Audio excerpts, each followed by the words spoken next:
절대 전략으로 이어가겠습니다. 카카오페이 증권 윤정식 부장입니다. 안녕하세요. 네, 안녕하세요. 네. 오늘 장을 한마디로 어떻게 정리를 해주셨을지 워낙에 좀 동시다발적인 재료들도 있고 종목군들도 함께 좀 움직였는데요. 한마디 정리해 주시죠. 네, 오늘 장 한마디는 외국인 매수는 좋은데 라고 사실 정해봤습니다. 어떤 이 의미인가요? 외국인 매수가 굉장히 잘 들어오고 있습니다. 이 거래 일수로 따지면 오늘까지 하면 8거래일 동안 연속으로 그것도 매수가 들어왔고요. 사실 규모가 그렇게 작은 것도 아니었습니다. 9월 13일부터 외국인 매수가 들어왔는데요. 13일, 14일, 15일, 3일 합쳐서 한 6,500억 정도 매수가 들어왔고요. 그리고 9월 23일에는 5,700억, 9월 27일에는 오늘에는 3,400억으로 마감을 했습니다. 외국인 매수 규모가 결코 작은 규모는 아니거든요. 그런데 이 외국인 매수가 많았음에도 불구하고 사실 시장 상승은 극히 제한적이었습니다. 이 9월 13일부터 외국인 매수가 들어왔는데요. 9월 13일 종가가 3,127, 그러니까 9월 10일 날이 13일 전거래일인데요. 10일 금요일 날이 3,125일입니다.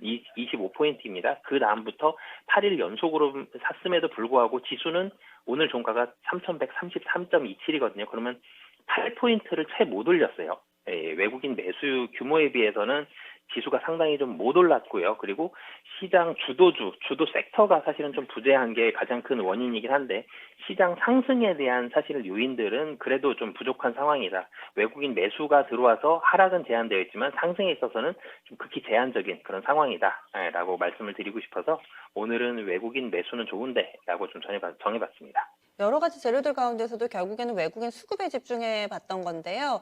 이 부분 외에도 좀 봐야 될 부분들이 있을까요? 체크포인트 알려주세요.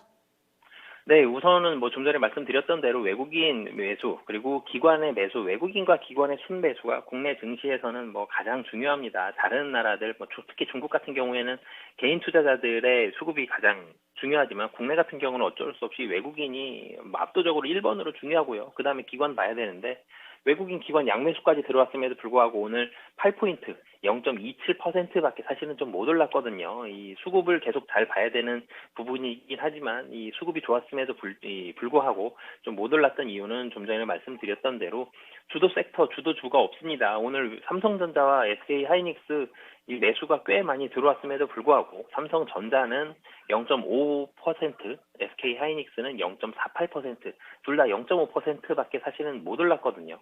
그리고 시가총액 상위 종목들 중에서도 이 극히 제한적인 상승에 대한 그런 모습들이 나오고 있습니다. 뭐 그렇기 때문에 이 전체적으로는 이 주도 섹터, 주도주가 좀 부족한 상황이다라고 보시면 되겠습니다.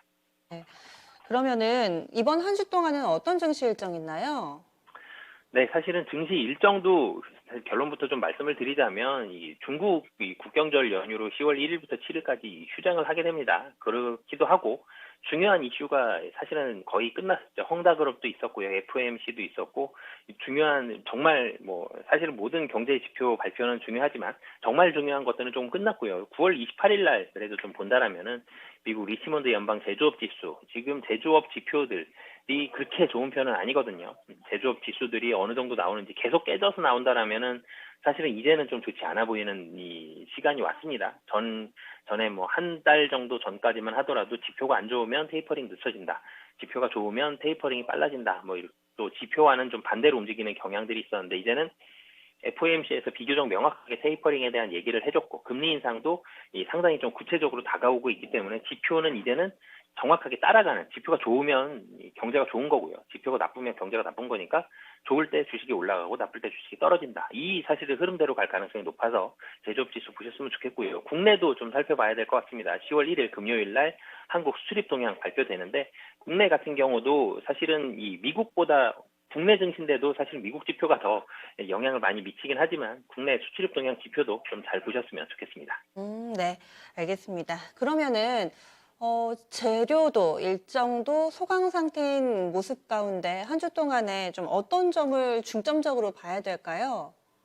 뭐 가장 중요하게는 뭐 수급은 계속 말씀드렸으니까요. 이 환율 보셨으면 좋겠습니다. 지금 원달러 환율이 1176.8원입니다. 이제는 이 원달러 환율에서 상단에 좀 더 가까워지고 있어요. 1200원과 1150원 사이를 이 얇은 박스권 코스피가 사실은 3,100에서 3,200 움직이는 것처럼 원달러 환율도 1,150원에서 1,200원 사이 움직이고 있는데 원달러 환율이 이 1,180원 이상으로 가면 사실은 떨어질 가능성을 조금 더 높게 보는 것 같습니다. 그러면 외국인 순매수 좀 좋아지는 모습들도 있고요.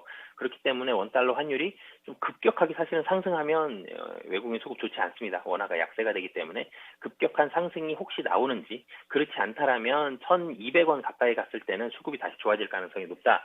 1,200원 사실 가까이 갔을 때는 원화가 약세가 된 상황이지만 이 미래를 바라봤을 때 1,200원에서 다시 아래로 떨어지면 원화가 강세가 되죠. 그럼 주식 수익률 외에 환차익도 얻을 수 있기 때문에 도리어 원달러 환율이 1,200원 정도가 됐을 때가 외국인 수급이 좋아지는 경우가 좀 많았었고요. 그리고 주도 섹터와 주도 종목을 좀 찾아야 됩니다. 오늘 SK 하이닉스, 삼성전자, 전기전자 섹터로 약 한 2천억 원 정도 이 순매수가 들어왔습니다. 그럼에도 불구하고 사실은 좀 못 움직이는 그런 부분들이 있었는데요. 여기서 주도 섹터가 나오는지 좀 봐주셨으면 좋겠고요. 코스피가 박스권 상단을 향해서 다시 한번 갈 가능성이 높습니다. 속도는 완만히 조절됐지만 3,200 가까이 갔을 때 박스권을 다시 돌파할 수 있는지 여부까지 체크해 보시면 좋겠습니다. 네. 그러면 이에 따른 전략 세워보겠습니다. 어떻게 계획 세우고 계세요? 우선 외국인 매수가 당분간 나빠질 가능성은 좀 낮아 보입니다. 그렇게 본다라면 이 국내 시장이 바로 아래로 좀 세게 하락할 가능성은 낮아 보이고요. 그렇기 때문에 이 주도 섹터가 등장하기 전까지 이 나쁜 것도 아니지만 사실은 세게 가지도 못하거든요. 이 주도 섹터 등장하기 전까지는 박스권 매매를 하시면서 좀 많이 떨어졌던 종목들이 최근에 그래도 조금씩 올라가는 모습들 나오거든요.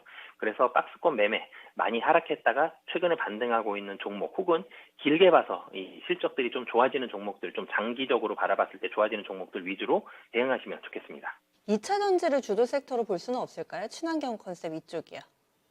2차 전지 같은 경우는 사실은 주도 섹터로 보셔도 좋아 보이는데요. 2차 전지도 이슈가 있었죠. LG화학, GM볼트도 있었고요. 소재주들 한번 살짝 조정받은 적도 있었고요. 그런데 길게 봤을 때 분명히 좋거든요. LG화학 같은 경우는 GM볼트 때문에 하락을 했다가 사실은 길게는 한번 상승을 했지만 충분히 GM에서도 계속 쓴다라고 발표를 했기 때문에 길게 봤을 땐 좋지만 단기적으로 사실 2차 전지 하면은 세 종목 나오죠. LG화학, 삼성 SDI, 크게 봤을 때는 그리고 SK 이노베이션 이 세 종목인데 세 종목이 시장을 주도적으로 끌고 가기는 조금 힘이 붙이는 모습들이 좀 있습니다. 코스닥에서 만약에 주도 섹터가 2차 전지 관련한 종목들이다라고 했을 땐 주도 섹터가 될 수 있는데 코스피에서는 사실 시가총액 대비해서는 조금 약한 부분들이 있기 때문에 2차 전지가 좋다라면 시장이 어느 정도 지지하는 안정적인 지지선은 마련할 수 있겠지만 시장을 코스피에서 끌고 가기에는 조금은 부족한 부분들이 있는데요. 길게 봤을 때 분명히 2차 전지는 좋기 때문에 투자 관점에서 보신다면 2차 전지는 좋아 보입니다.